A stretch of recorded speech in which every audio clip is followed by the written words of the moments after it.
For this lesson, we will have a look at the mystical map layout in action. So we will do a reading with it. You can look at the picture of the reading and you can follow it through with me. For this mystical map lesson, we're going to look at a magician, the life of a magician.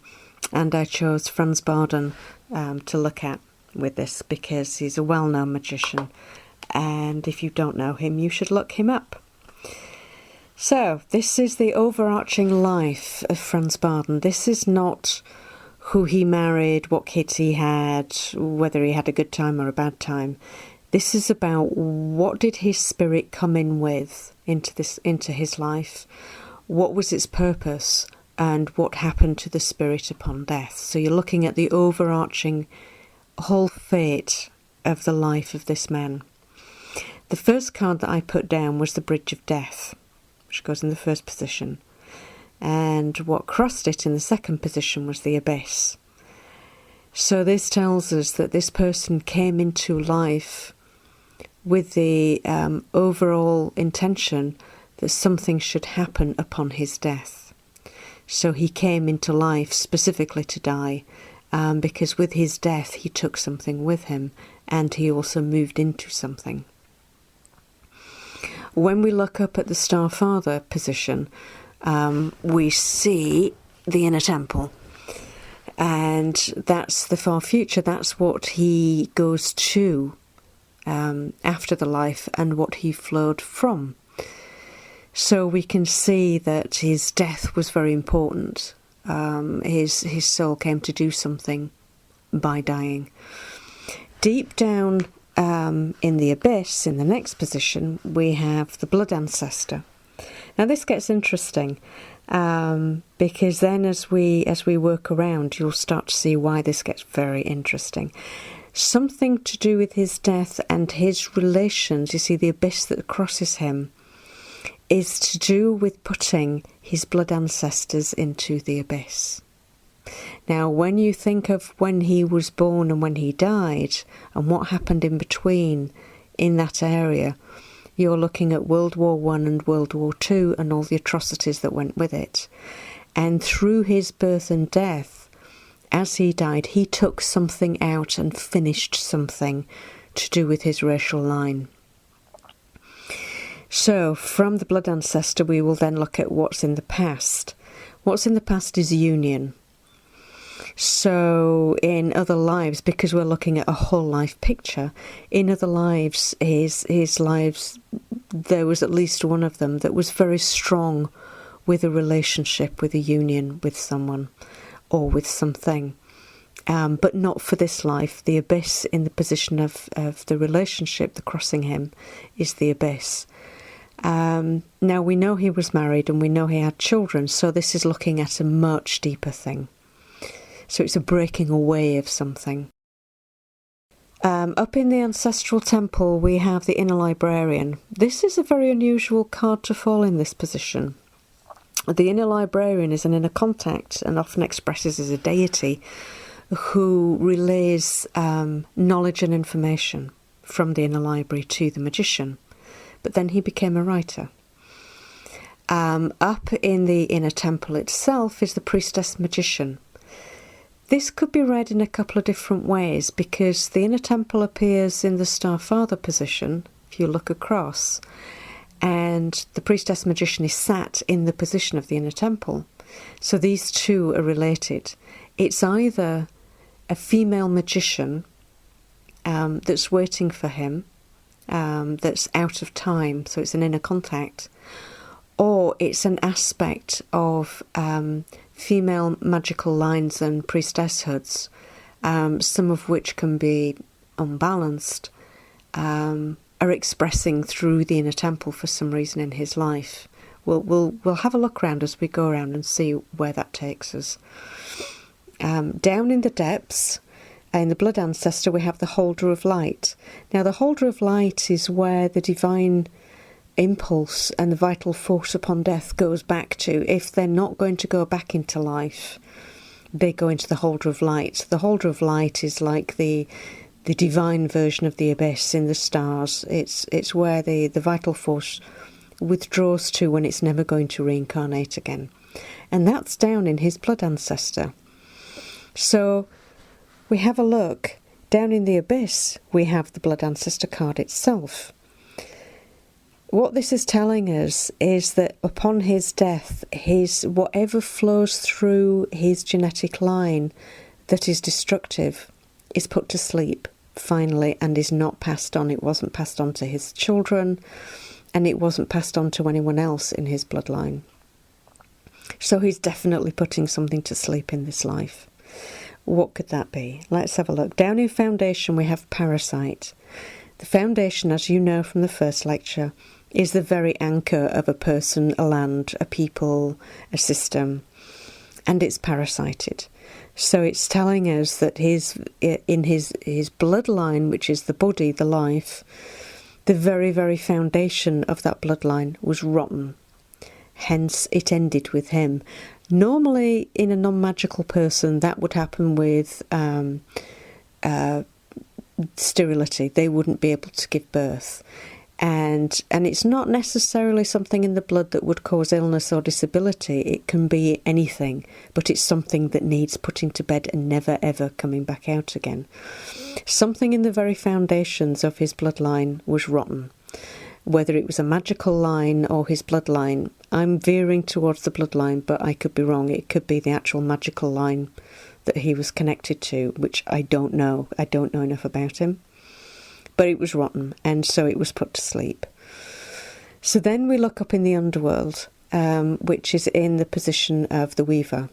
So his fate pattern for this life, bearing in mind this is for his whole life, so the fate pattern that we will read in the position of the Weaver tells us it's a whole life pattern, was the underworld. So again, we're back into putting something to sleep in the underworld. What I find interesting with that is that in the Temple of the Ancestors is the inner librarian. There's a deep inner contact speaking to him. So it's almost like the knowledge and the wisdom that needs to go forward is being spoken to him. And the bloodline is dissolved and put down into the abyss. Or it's because in his life, through his life and death, something twisted and parasited was put to bed, allowed while he was alive the voice of the inner library to flow through him, which it most certainly did. So you'll have to come to your own conclusions on that one. In the grindstone position we have magical attack, and this is interesting. As I've started working more with this deck now that we have a proof printing of it, I'm beginning to see that some of the cards can work in more than one way. I don't know if Franz Bardon was magically attacked badly in his life. For it to show in a whole life pattern like this, it would have been extremely serious and long-standing. But what I think it is to do with the Nazi Party and their dabblings with magic and the land and with the powers in the land.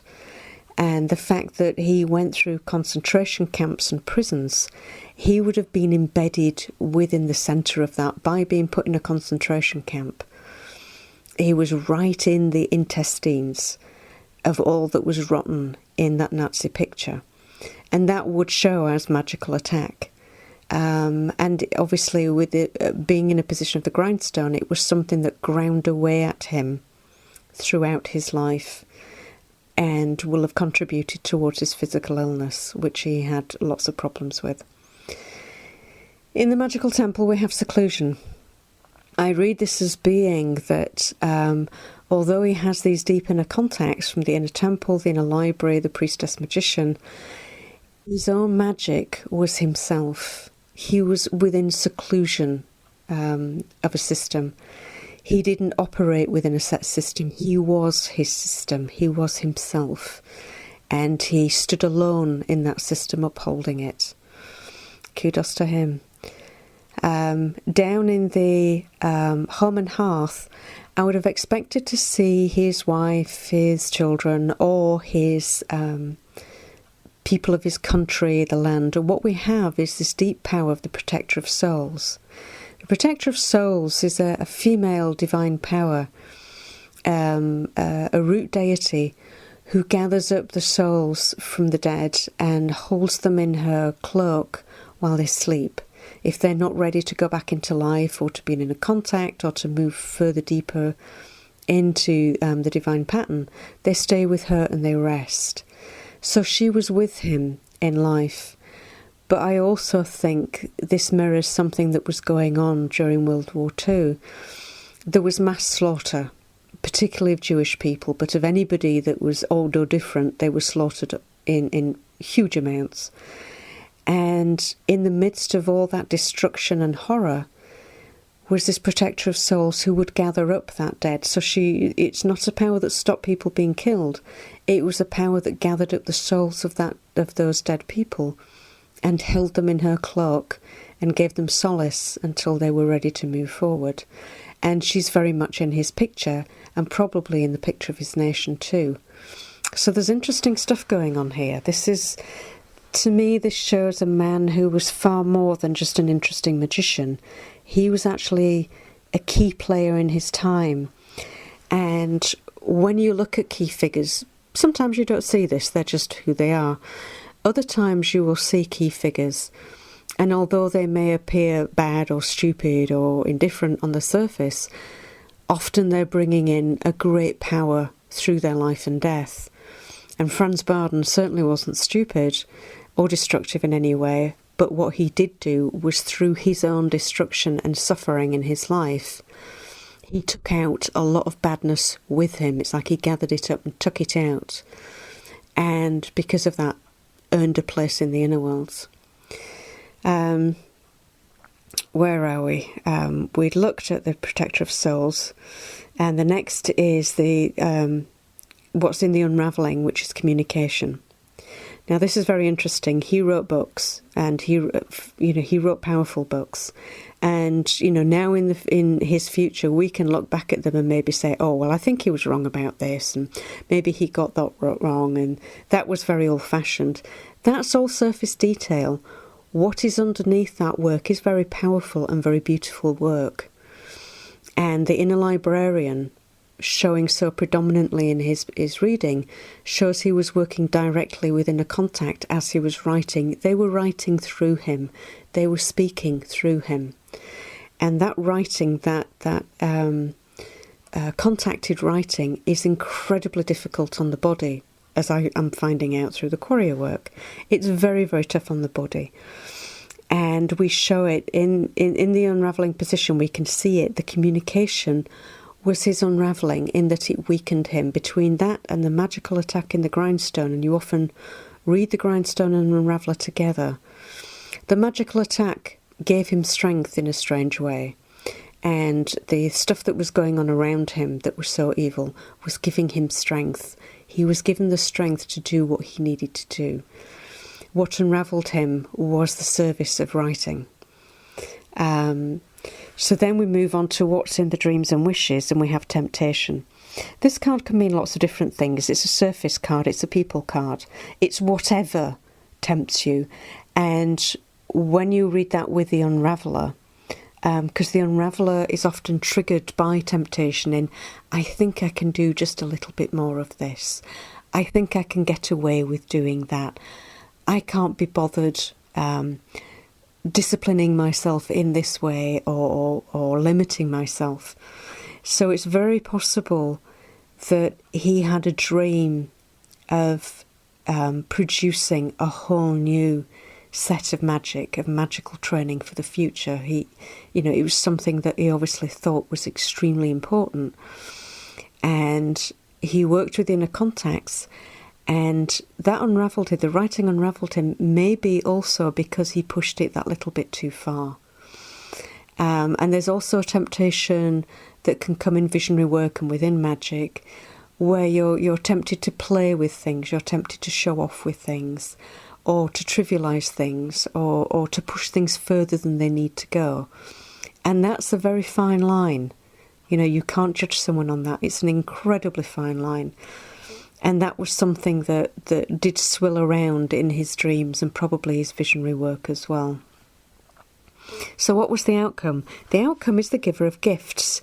His gift was life after death, as in not physical life, but the first life, what was known as the first life. And in the long term, we have the inner pattern. He was given access to the inner temple. So he didn't go back into life. He didn't get stuck in death and suffering. He didn't go into a magical temple as an inner contact. He went deeper upon his death, and he will have gone very quickly. There wouldn't have been a long drawn-out visionary in-death process after his death. He will have gone straight there. It was his gift for doing and suffering in his life. So, looking at, before we get to the end, the inner temple aspect means that his consciousness will have merged deep into the inner temple and become a part of that structure. Which is to say, his overall, not Franz Bardon, but his overall soul of all the patterns of lives is now sleeping and residing or working in deep in the inner temple. And there's also a reverse with this with the inner librarian, because the inner librarian shows so in such a strong position in his reading. It's very possible you will be able to access the deeper parts of his writing in the inner library, if you know how to work magically with that inner place. And that doesn't mean, you don't need to get a book off the inner library shelf and read Franz Bardon. You can do that in a bookshop. What you would access in the inner library is the deeper wisdom behind the books that he wrote. For every writer who writes a magical book, there's a great deal more depth behind them that either doesn't filter through into the book, or is not appropriate to say, or just is pointless writing because nobody would get it. All of that depth is then held in the inner library. So here you have the picture of a man who was born to die and take out with him a whole line of something. I'm guessing the Nazi Party. It could be a bloodline that we don't know about, that he's connected with. It could be a magical line that he took out, but whatever it was, he took a very long, deep and heavily rooted pattern out with him, carrying that burden upon him as he died. After doing this reading, I've got 1,000 times more respect for this man. And the reason we know it was all so deep was because of what's in Foundation. If the Foundation had been healthy and that parasite card would have been in the blood ancestor, we would know that the line was originally good but became corrupted. Whatever it was that he took out with him, its very root was corrupted. So hopefully now you can start to see how this wider mystical layout can work, and how you can look at the overarching pattern of a person, a place, or a thing. In the next lesson, we will look at using the Tree of Life layout for an interpretation. Or we can actually, no, we won't. We will work with the landscape layout, which is a shorter version of the mystical layout. You can find versions of that, of the landscape layout, on my theinnerlibrary.org website, and you will find it on the Quareia website as well. And what we will do, just to be exciting, is we will do a landscape layout for the creation of Aura's Temple number 5 in the Golden Dawn, which was a temple that I was connected to the buildings of and people of when I was a child, and was built in the city where I lived, or the various different buildings that they used were in the city and the school that I went to. So that's it for this one. So this is the mystical map layout. Have a look at it again. Listen to this again if you need to, so that you understand how it begins to pull together and how they all interconnect with each other. Working with the landscape layout in the next lesson will also help you, because that's a sort of shrunken down version of this that you can use for more surface questions and things that you want to look at. Okay, thank you for listening.